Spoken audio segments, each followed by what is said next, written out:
Good morning. Good morning and welcome to the 5th edition of the Ghent International Endoscopy Quality Symposium. We're so delighted that you online, you live, are joining us this morning for what is the 5th edition of this fantastic event.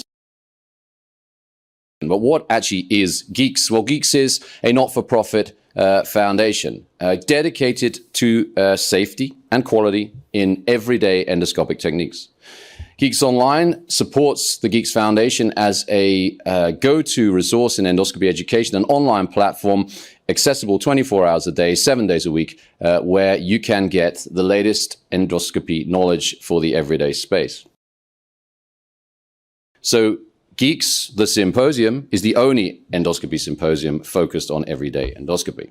Why would you bother to start a endoscopy symposium focused on the everyday? Well, the problem is, I think, that the majority of meetings, symposia, for reasons of great interest, I also am interested in ESD and POEM and ERCP and the latest techniques, but most meetings are focused on the tip of this pyramid. But this is not the place where the majority of practitioners spend the most of their time.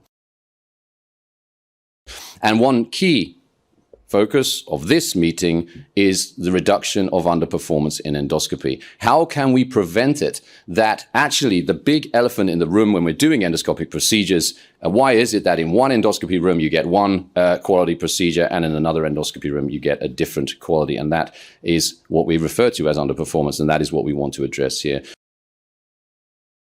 Well, techniques that are necessary in all endoscopic procedures can be trained and can be improved. For example, techniques to maximize mucosal exposure, standardized photography. If you take photographs, if you take images, this really improves your endoscopic technique. It improves the reproducibility. It improves the ability for 3 practitioners to sit at the table and discuss a case and have some sort of concordance on it without making the patient undergo an unnecessary second examination.